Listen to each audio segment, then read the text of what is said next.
히브리서 11장 8절부터 12절까지 말씀 같이 보겠습니다.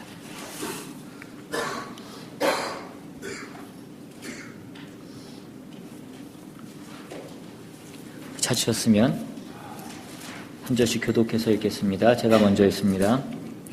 믿음으로 아브라함은 부르심을 받았을 때에 순종하여 장래의 유업으로 받을 땅에 나아갈새 갈 바를 알지 못하고 나아갔으며 믿음으로 아브라함의 믿음으로 같이 약속의 땅에 거주하여 이런 약속을 유업으로 함께 받은 이삭 및 야곱과 더불어 장막에 거하였으니 이는 그가 하나님이 계획하시고 지으실 터가 있는 성을 바랐음이라.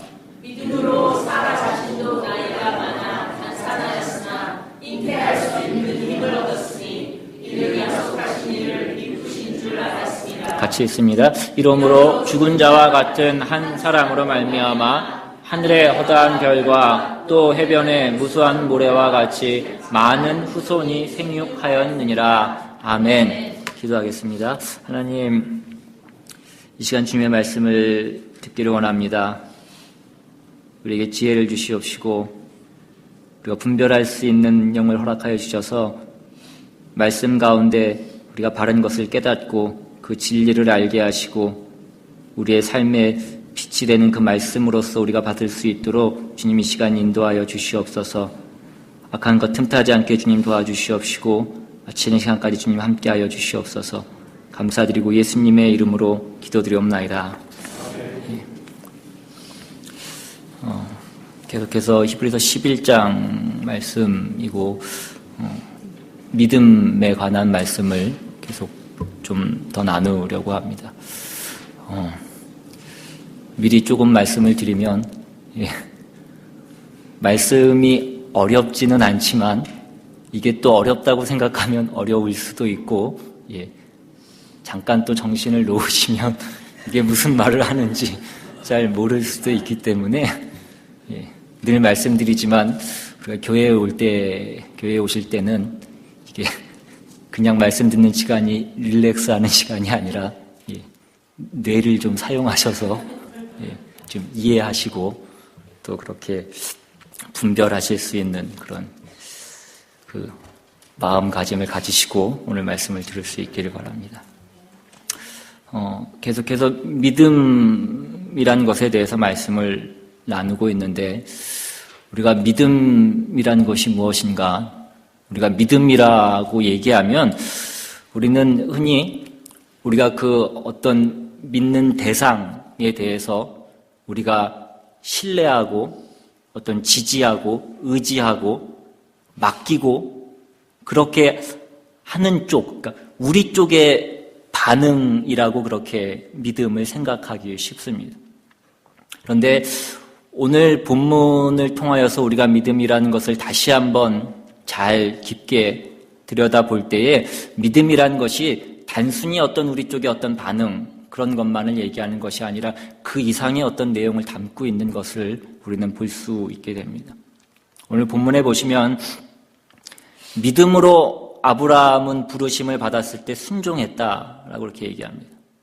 또 믿음으로 사라는 나이가 많았지만 그 나이가 많았음에도 불구하고 아이를 낳아서 결국 많은 후손의 어머니가 되었다라고 그렇게 소개하고 있습니다. 그래서 우리가 이 말씀을 언뜻 그냥 보면 우리가 언뜻 생각하면 이 믿음이라고 하는 것이 하나님께서 우리를 통하여서 일하시는 어떤 조건이나 방법으로 그렇게 생각하기 쉽습니다. 그런데 우리가 이렇게 생각을 하면 믿음이라는 것이 그냥 어떤 결과를 만들어내는 법칙처럼 우리가 그렇게 생각할 수 있다라는 것입니다. 그래서 오늘날 이런 식의 생각이 더욱더 극단적으로 흘러가서 오늘날 많은 현대의 신앙인들을 보면 믿음이라는 것이 마치 주문을 외우는 것 같이 그렇게 사용되고 있는 그런 실상을 우리는 보게 된다는 것입니다. 믿음을 내가 소원하는 것을 얻어내는 그런 수단으로 우리가 사용한다는 것입니다.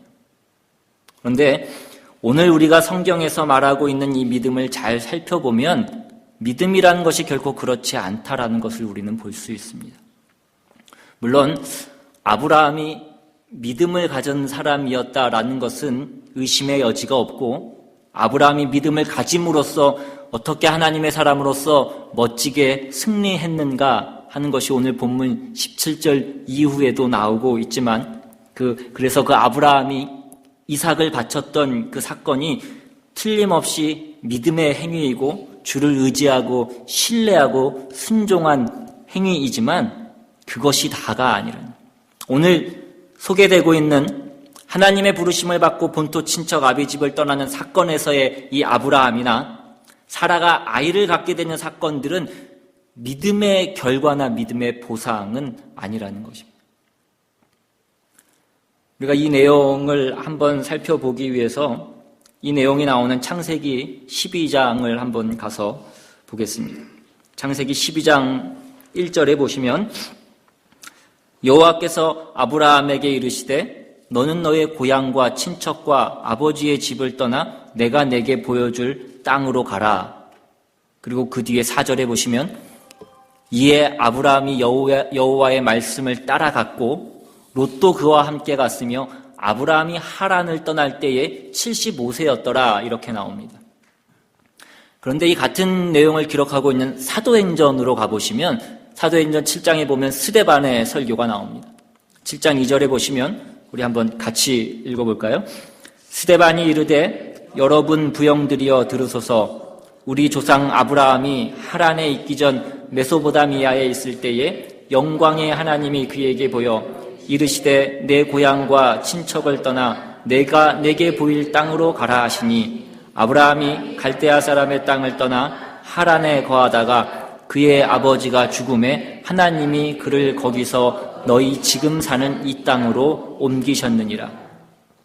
여기 말씀을 잘 보시면 창세기 기록에 의하면 하나님께서 아브라함에게 나타나신 사건이 창세기 12장에 있는 바와 같이 그 하란에서 하나님께서 아브라함에게 나타나시고 아브라함을 부르신 것으로 그렇게 되어 있는데, 지금 바로 본 이 사도행전에 보시면 그 전에 하란에 오기 전에 그 갈대아 우르에 있을 때 그의 고향 집에 있었을 때에 하나님께서 아브라함에게 나타나셔서 아브라함을 부르신 것으로 그렇게 기록되어 있습니다.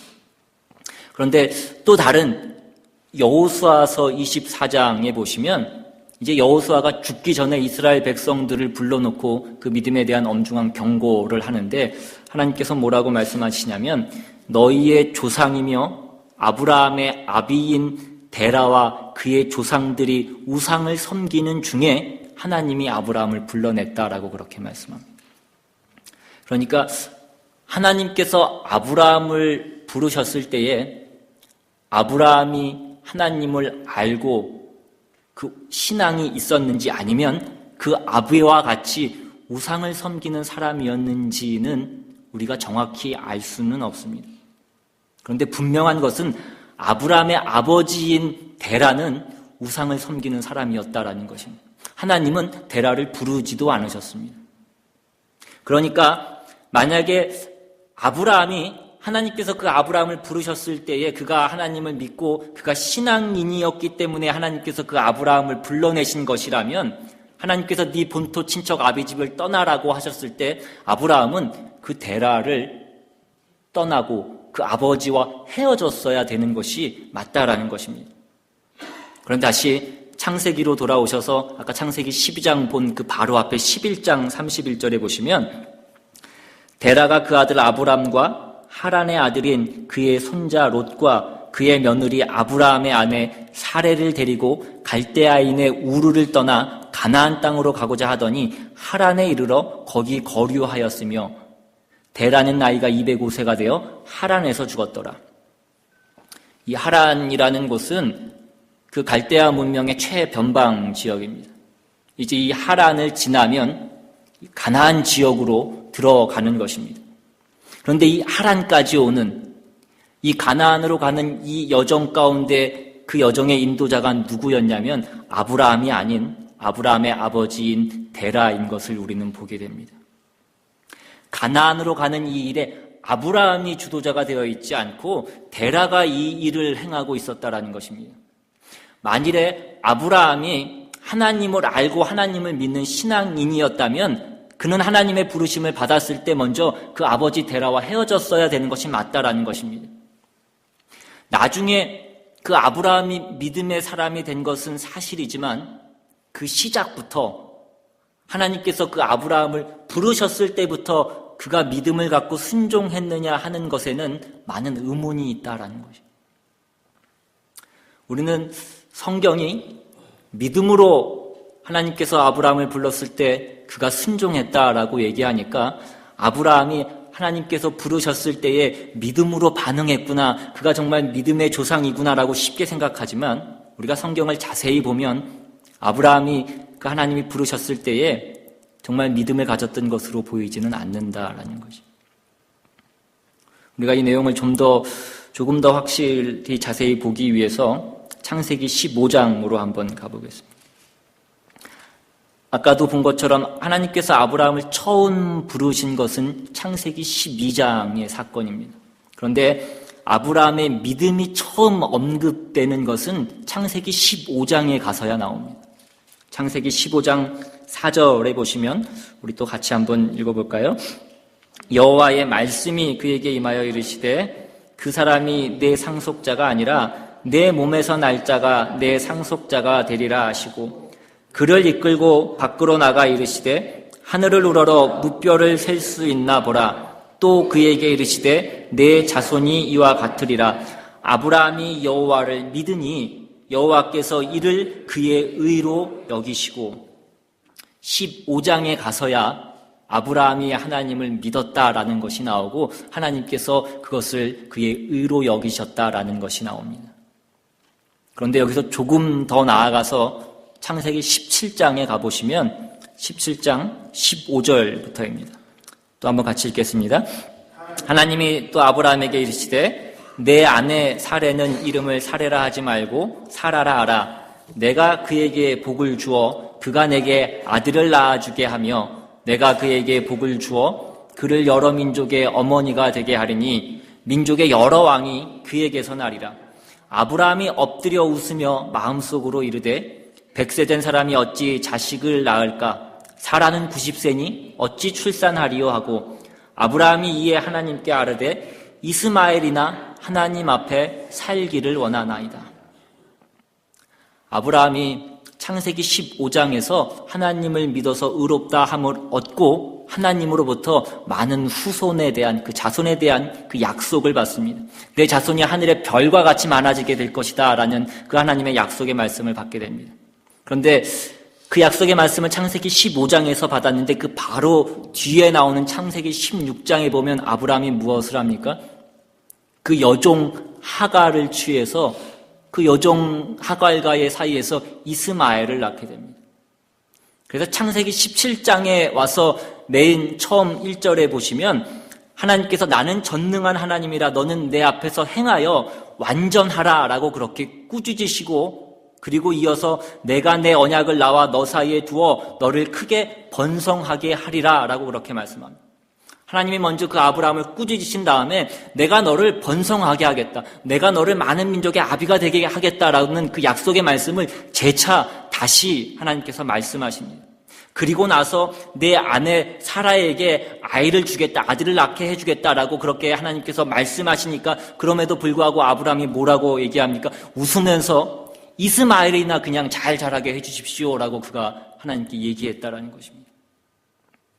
우리는 아브라함 하면 하나님께 그 이삭을 바친 것만 우리는 기억을 합니다.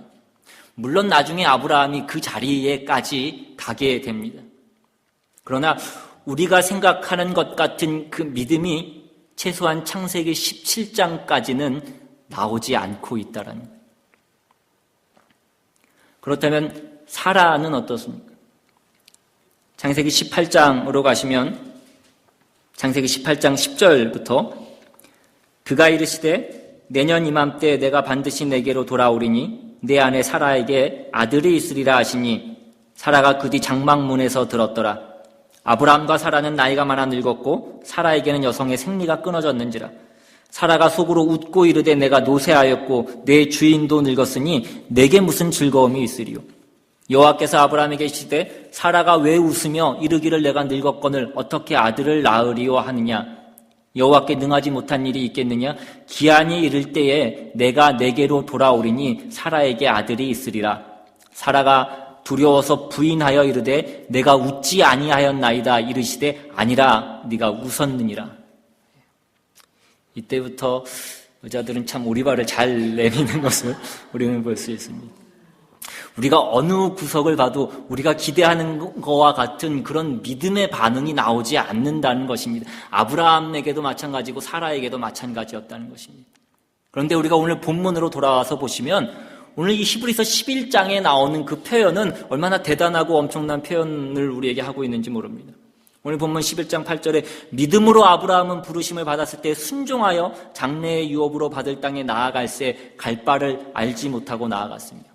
11절에 믿음으로 사라 자신도 나이가 많아 단산하였으나 잉태할 수 있는 힘을 얻었으니 이는 약속하신 일을 미쁘신 줄 알았습니다. 오늘 본문을 보시면 사라가 많은 후손을 얻은 것이나 아브라함이 그 믿음의 조상이 된 것이 마치 저들의 믿음의 결과인 것처럼 그렇게 보입니다. 그런데 우리가 지금까지 여러 성경 구절들을 찾아보면서 살펴본 바와 같이 그렇지 않다라는 것입니다. 그러면 그럼에도 불구하고 왜 성경은 이 두 사건을 믿음으로 아브라함은, 믿음으로 사라는 이라고 그렇게 설명을 하고 있냐 하는 것입니다. 그렇다고 한다면 우리가 다시 한번 생각해 봐야 될 것은 그 믿음으로라는 것이, 그 믿음이라는 것이 우리가 생각하고 이해하는 것보다 좀 더 다른, 더 많은 뜻이 있는 것이 아닌가라는 것을 우리는 생각해 봐야 된다라는 것입니다. 우리가 그 믿음이 무엇인가에 대해서 살펴보기 위해서 로마서 4장을 한번 더 볼 수 있기로 합니다. 로마서 4장에 가시면 이렇게 나옵니다. 4장 13절부터 한번 한 절씩 교독해서 읽겠습니다. 아브라함이나 그 후손에게 세상의 상속자가 되리라고 하신 언약은 율법으로 말미암은 것이 아니요 오직 믿음의 의로 말미암은 것이니라.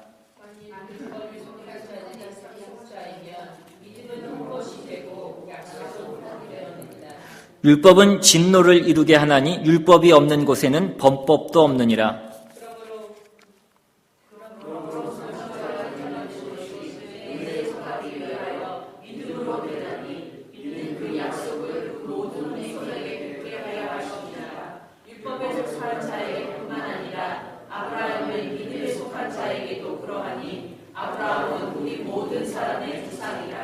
기록된 바 내가 너를 많은 민족의 조상으로 세웠다 하신과 같으니 그가 믿은 바 하나님은 죽은 자를 살리시며 없는 것을 있는 것으로 부르시는 이시니라. 여기에 보시면 믿음이 무엇이라고 나와 있습니까? 믿음은 율법이 아니라는 것입니다. 여기 보면 믿음과 율법을 대조해서 말씀하고 있습니다. 믿음의 법칙과 율법의 법칙을 대조해서 말씀하고 있는 것입니다. 율법이라는 것이 무엇입니까? 히브리서를 통해서 계속해서 말씀드렸지만 율법이라는 것은 행위의 법칙을 말하는 것입니다. 원인과 결과가 있는 그 원인과 결과의 법칙이 율법의 법칙인 것입니다. 어떤 하나의 결과를 얻으려면 그 결과가 생길 수밖에 없는 원인을 갖고 있어야 되는 법칙이 율법의 법칙이라는 것입니다.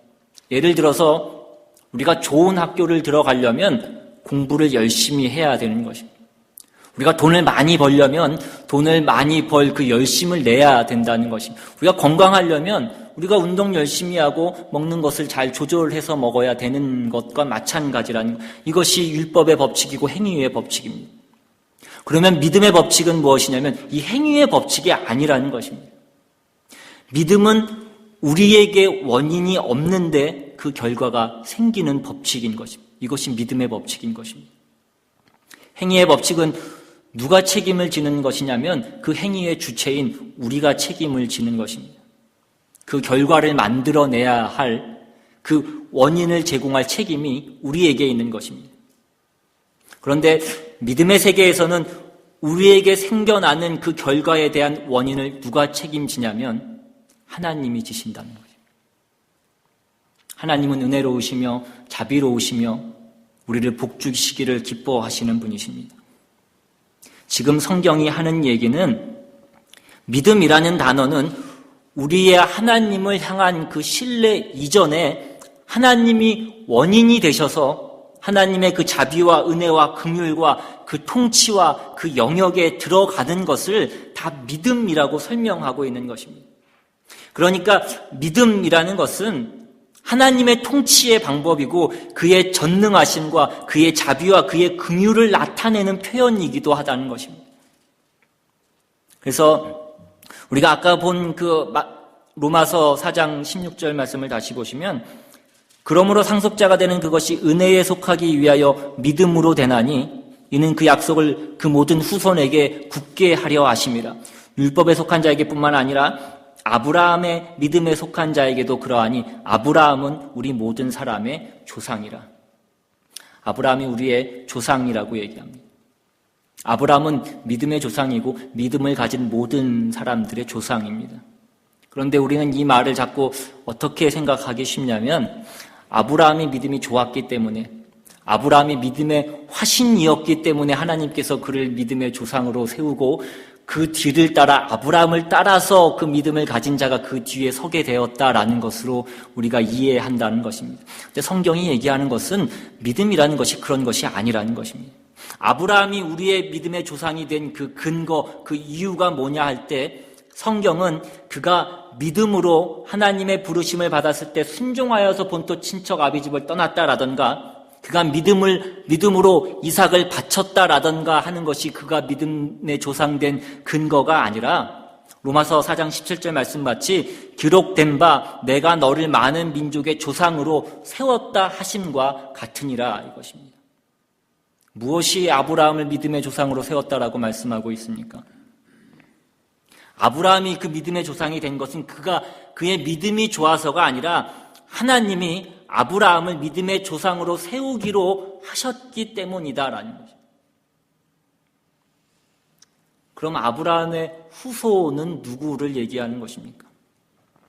아브라함의 믿음이 좋거나 그가 하나님께 100% 순종해서 칭찬받을 짓을 해서 그가 믿음의 조상이 된 것이 아니라 하나님이 아브라함을 불러내어서 그 복된 자리에 세우시기로 작정하셨기 때문에 그가 그 통치의 그 영역에 들어간 것 같이 그 후손, 그 하나님의 백성으로 부를 자들도 이 아브라함을 불러내신 것처럼 그 죄와 사망의 자리로부터 하나님의 은혜와 긍휼과 자비의 자리로 불러내셨다라는 것입니다.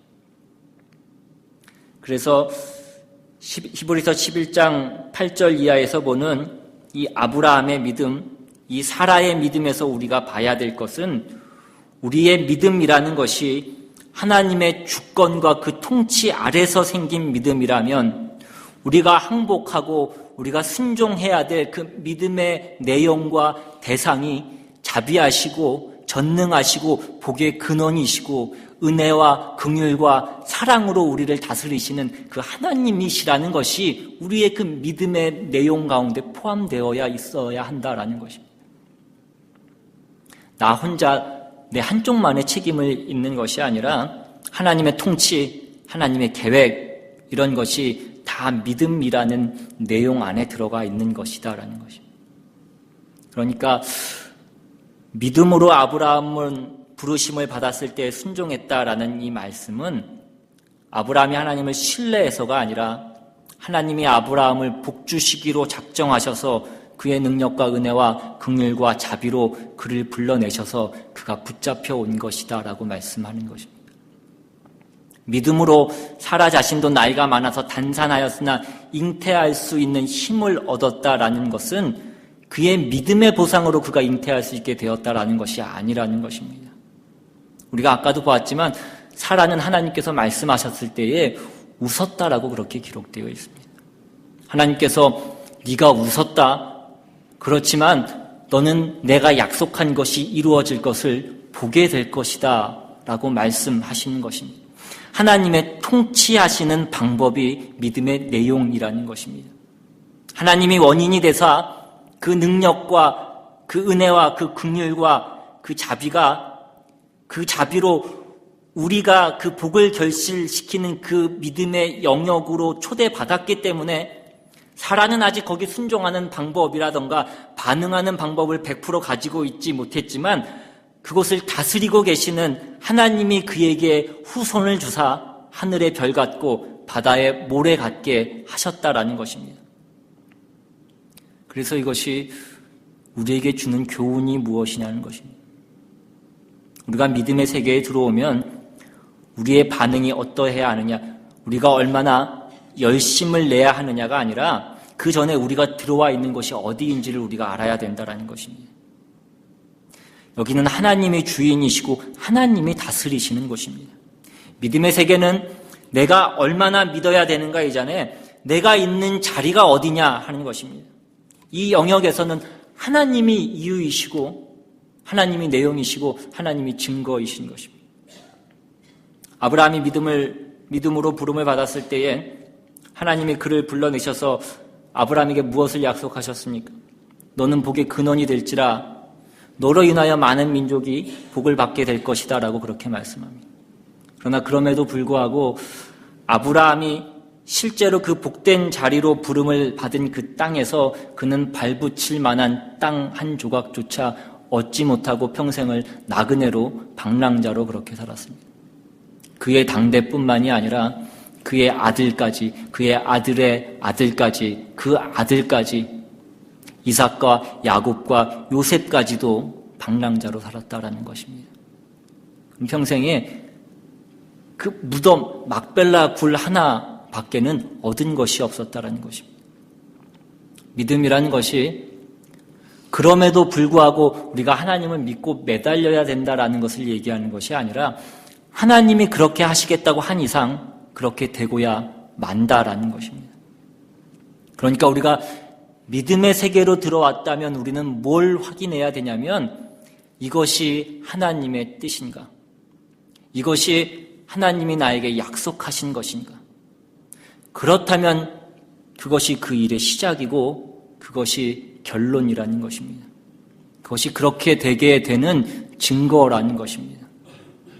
하나님이 나를 복되게 하겠다고 약속했으면 그걸로 그것이 복이 나에게 운명이고 복이 필연이라는 것입니다.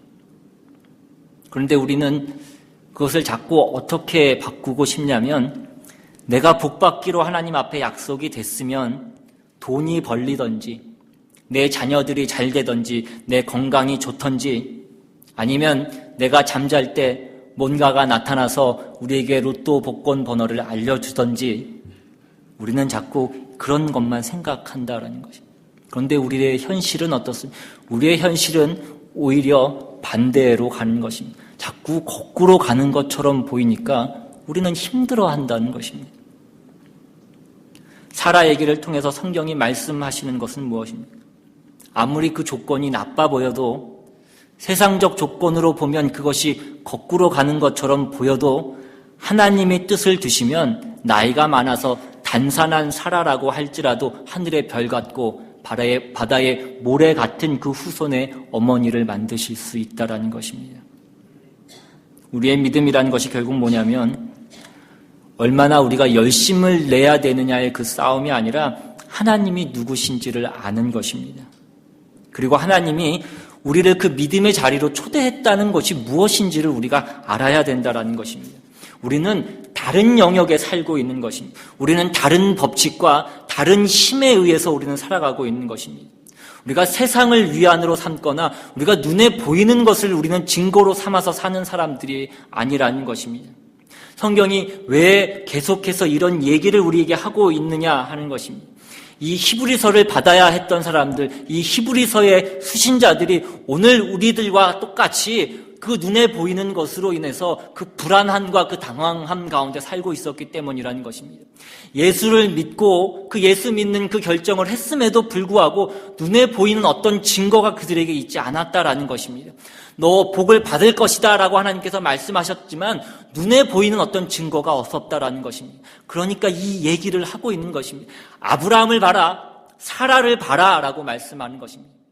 그들의 믿음을 봐라 라고 말씀하시는 것이 아니라 하나님이 저들을 불러내셨을 때에 저들이 복받을 것에 대한 그 증거가 그 근거가 무엇이었냐라. 하나님 그 한 분 그 자신밖에 없었다라는 것입니다.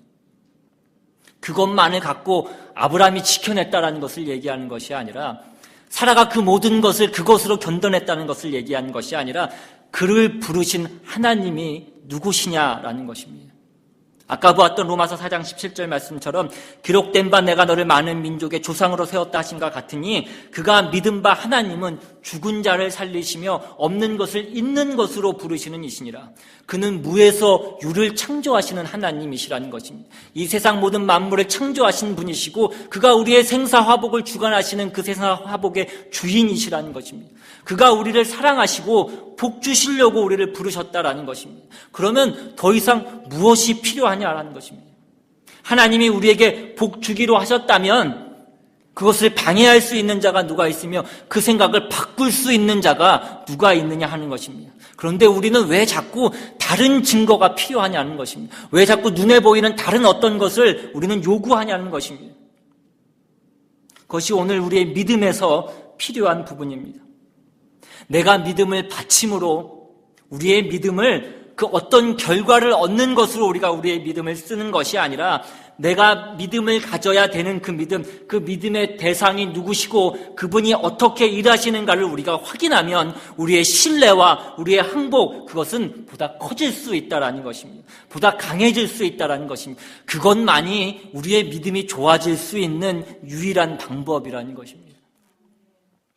여러분 잘 아시는 것처럼 다니엘의 세 친구는 우상에게 절하라는 것을 거부함으로 인해서 풍물불에 던져지게 됩니다. 그때 그들이 뭐라고 얘기합니까? 하나님께서 우리를 이곳에서 건져주실 것입니다. 그러나 그리 아니하실지라도 우리는 우상에게 절하지 않을 것입니다. 하나님을 배반하지 않을 것입니다. 그들은 그들의 믿음을 어떤 보상을 얻는 조건으로 사용하지 않았다라는 것입니다. 믿음이 있다는 것은 우리가 이미 어떤 특권, 어떤 복된 자리에 들어와 있는 것을 아는 것입니다. 우리가 부모와 자식의 관계같이 하나님과 우리의 관계가 그렇다는 것입니다. 우리는 늘 하나님께 순종하고 하나님을 따르는 일에 실패합니다. 그러나 그것으로 인하여서 하나님이 우리를 그 복된 나라에서 쫓아내시지 않으신다는 것입니다. 우리가 본 바와 같이 아브라함이 창세기 12장에서 하나님으로부터 부르심을 받았지만 그가 처음 믿음을 얘기하는 것은 창세기 15장에 가서야 나옵니다. 그러나 그 이후에도 그는 계속해서 실수하고 어리석고 못난 짓을 합니다. 그리고 나서야 비로소 창세기 22장에 가서야 그는 그 이삭을 바치는 그 믿음의 영웅으로서의 모습을 보여주고 있습니다. 그런데 그 사이 가운데 하나님께서 그가 그 못난 짓을 하고 그 믿음 없는 짓을 한 것으로 인하여서 하나님이 그 아브라함을 버리신 적이 없고 하나님이 아브라함을 외면하신 적이 없으시다는 것입니다. 그를 그렇게 만들어내시고 그 자리에 세우시고야 마신다라는 것입니다. 우리가 아직도 내가 믿음이 없어서 이 모양 이 꼴인가? 내가 믿음이 없어서 이렇게 가난한가? 내가 믿음이 없어서 이렇게 나에게 질병이 떠나지 않는가? 내가 믿음이 없어서 무엇이 안 되나? 우리가 그렇게 생각한다면 우리는 여전히 믿음이 무엇인지를 모르고 잘못 생각하고 있는 것입니다. 우리에게 지금 하나님이 덜 주신 것이 없다는 것입니다. 하나님이 우리에게 주신 그 사랑과 그 복주심이 부족한 것이 하나도 없다는 것입니다. 우리 생각에 여전히 이것도 없어서 내가 불행하고 저것도 없어서 내가 불행하다고 생각한다면 우리는 아직도 하나님의 자녀로 부름받은 것이 어떤 것인지를 모르고 우리가 들어와 있는 그 영역, 그 하나님의 나라, 그 복된 자리가 무엇인지를 우리는 모르는 것입니다. 여러분, 우리는 다 아브라함과 같은 사람이고 우리는 다 사라와 같은 사람입니다. 저들이 하나님이 누군지 모르고 하나님께 100% 순종하지 못했을 때 하나님께서 저들을 불러서 그들을 복되게 하신 것 같이 오늘 우리가 하나님을 제대로 모르고 하나님께 온전히 순종하지 못하고 아무 생각 없이 이렇게 왔다 갔다 하는 그 순간에도 하나님이 우리를 부르셔서 그 본토 친척 아비집에서 그 아브라함을 불러내신 것 같이 90세가 된 그 사라에게 그 자식을 허락하신 것 같이 우리를 불러서 그 하나님의 복 주심으로 우리를 지키시고 계시다라는 것입니다. 웃으면서 이스마엘이나 잘되게 해주십시오라는 그 사람을 그 믿음의 조상으로 하는 하나님이 만드시는 하나님이시다라는 것입니다. 믿음으로 산다는 것이 무엇인지를 우리가 다시 한번 깨닫게 될 수 있기를 바랍니다. 우리가 두어야 될 그 믿음의 자리가 어디인지를 우리가 다시 한번 기억할 수 있기를 바랍니다. 그래서 하나님이 우리를 하나님의 자녀로 부르시고 하나님이 우리를 믿음으로 살게 하시는 것이 얼마나 다행인지 아시고 그것이 얼마나 특권인지를 아시고 그 하나님 앞에 제대로 그 항복과 신뢰와 감사와 찬송을 드릴 수 있는 저와 여러분이 되실 수 있기를 주님의 이름으로 축원합니다. 우리 시간 받은 말씀 생각하시면서 함께 찬양하고 기도하며 나가기를 원합니다. 여러분, 우리의 모든 믿음도 다 주님께 있는 것입니다. 우리가 믿음으로 구원받는다는 것도 그것이 나에게 기인한다고 하면 그거는 행위와 다를 것이 없는 것입니다. 그 믿음이 없었을 때 하나님께서 그 아브라함을 불러주셨고 하나님이 우리를 불러주셔서 그 믿음의 자리까지 설 수 있게끔 하나님께 끝까지 우리를 끌고 가시는 것입니다. 우리가 눈에 보이는 어떤 증거가 보이지 않는다고 해서 하나님께서 우리를 버리시고 우리를 외면하시는 것이 아니라 그 모든 순간에도 하나님 우리와 함께 하시는 줄을 믿으실 수 있기를 바랍니다. 그것에 우리의 믿음을 두실 수 있기를 바랍니다. 시간 함께 찬양합니다.